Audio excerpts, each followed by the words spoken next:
আসসালামু আলাইকুম আপুরা, চলে এসেছি আমাদের দ্বিতীয় লাইভে। আমাদের পাউন্ড কেকের যে লাস্ট লাইভ সেটাতে আমরা চলে এসেছি। আমাদের পাউন্ড কেকটা কিন্তু রেডি হয়ে গেছে, ঠিক আছে?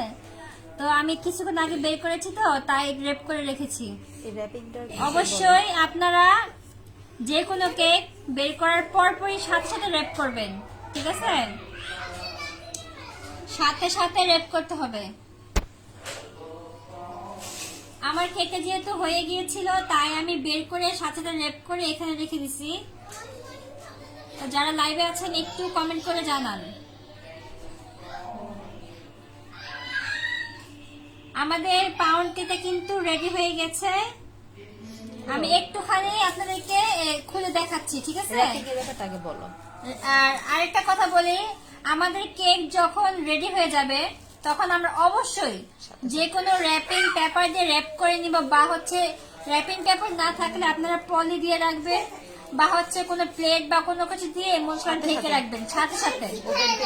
তাহলে কি হবে, কেকটা খুব সফট থাকবে, নরম থাকবে, ঠিক আছে? আর যদি আপনারা খুলে রেখে দেন তাহলে কেকটা ড্রাই হয়ে যাবে, ঠিক আছে? একেবারে ড্রাই হয়ে যাবে।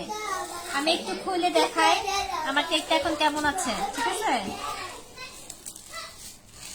এই যে এটা হচ্ছে আমার কেকটা, ঠিক আছে? একেবারে সফট সফট হয়েছে এটা, ঠিক আছে? সফট হয়েছে, একদম সফট, দেখতে পাচ্ছেন আপনারা? এখন আমি কি করব, এটাকে অবশ্যই মিনিমাম আমি বাহিরে এটাকে এই নরমাল স্বাভাবিক তাপমাত্রায় রেখে দিব মিনিমাম হচ্ছে আধা ঘন্টা, ঠিক আছে?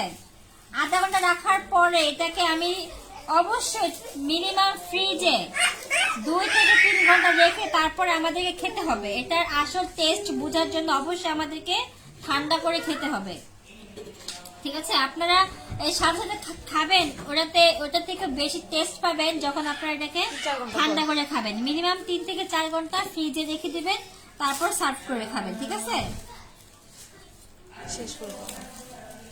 ওকে আপনারা, আমাদের পাউন্ড কেকের ক্লাস কিন্তু আজকে শেষ, এটাই লাস্ট লাইভ। বলে দিলাম আপনারা কেকটাকে একটু ঠান্ডা করে নেবেন, অবশ্যই র্যাপিং দিয়ে র্যাপ করে নেবেন, না হলে কিন্তু কেক ড্রাই হয়ে যাবে। সাথে সাথে র্যাপ করবেন, করার পরে ঠান্ডা হওয়ার পরে এটাকে ডিপে 3 থেকে 4 ঘন্টা রেখে তারপরে খাবেন, ঠিক আছে? আর আমাদের হচ্ছে আজকে আরেকটা ক্লাস আছে ভ্যানিলা স্পঞ্জের কেক ডেকোরেশন করব। ওটা 7টার সময়, 7টার সময় আসবো ইনশাল্লাহ। 7টার সময় আসার চেষ্টা করব, তার আগে আপডেট দেওয়া হবে, লাইভে আপডেট দেওয়া হবে। আপু এই কেকে তেল আর বাটার সমপরিমাণ দেওয়া যাবে কি?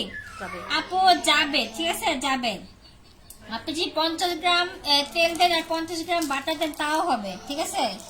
কিন্তু বাটারটা দিলে কি হবে আপু, আমার পুরোটা ঘর এই বাটারের গ্রানে পুরো, মানে কি বলবো, অনেক মিষ্টি একটা গ্রান আসছে আপু বাটার থেকে, ঠিক আছে? এটাই হচ্ছে এটার মূল একটা ফ্লেভার। আপু কেক তো ফুলেনি। আপু আমি তো বড় একটা মোল্ডে দিয়েছি, ফুলেনি কিভাবে বললেন? আমার মোল্ডটা তো অনেক চওড়া বড়, ঠিক আছে? আমি তো বললাম আপনারা 6 ইঞ্চি মোল্ডে দিবেন। আমার মোল্ডটা মিনিমাম 8 ইঞ্চি, 8 না 9 ইঞ্চি এরকম হবে, এর জন্য আমার কেকটা উঁচু হয়নি, ঠিক আছে? আমার মোল্ডটা অনেক বড়, এটা 1 পাউন্ডের জন্য আপনার 6 ইঞ্চি মোল্ড নেবেন। 1 পাউন্ডের জন্য 6 ইঞ্চি মোল্ড নেবেন, ঠিক আছে আপু? হ্যাঁ আপু কেকে, হ্যাঁ আপু এটা। আর আমার কেকটা কিন্তু চুপসায় যায় না, একটু খেয়াল করে দেখেন আমার কেকটা কিন্তু চুপসায়। আপু হয়ে গেলে ওভেন থেকে বের করে, আপু হয়ে গেলে ওভেন থেকে বের করে নিয়ে র্যাপিং পেপার দিয়ে র্যাপিং করে রাখবেন, ঠিক আছে? র্যাপিং পেপার না থাকলে পলি দিয়ে র্যাপ করবেন, বা হচ্ছে একটা ঢাকনা দিয়ে ঢেকে নেবেন। এটা কিন্তু চুপসে যাবে না, ঠিক আছে? অনেক কেক কিন্তু অতিরিক্ত বেশি, মানে বেশি ফুলে কিন্তু ওটা কিন্তু চুপসে যায়, বাট এটা কিন্তু চুপসাবে না। দেখেন আমার কেকটা কিন্তু ফাটেনি, ঠিক আছে? আমার কেকটা কিন্তু ফাটেনি, একটু খেয়াল করে দেখবেন আমার কেকটা কিন্তু ফাটেনি, ঠিক আছে? তারপর হচ্ছে এটা আপনারা 3-4 ঘন্টা ফ্রিজে রেখে দেন এটাকে পরিবেশন করবেন, খুব টেস্ট হবে। আমার আপুরা, আমার হচ্ছে এটা হচ্ছে খুব বড়, ঠিক আছে? 1 পাউন্ডের জন্য আমার সাইজটা অনেক বড় হয়ে গেছে, তো মোল্ডটা তাই আর কি ফ্ল্যাট দেখা যাচ্ছে। আপনারা আরো ছোট মোল্ডে করবেন। এতখানি মোল্ডে যদি নিতেন, 6 ইঞ্চি মোল্ডে নিলে এটা আর অনেক হাইট হতো, অনেক হাইট হতো। ধন্যবাদ আপু। ওকে আপু, ধন্যবাদ। আচ্ছা আপু, আমরা লাইভটা এখন শেষ করে দিব, লাইভটা বেশি বড় করব না। এটা যখন ঠান্ডা হয়ে যাবে আমরা ফ্রিজ থেকে বের করার পরে ভিডিও করে আপনাদেরকে পোস্ট করা হবে। পেজে পোস্ট করে দিব,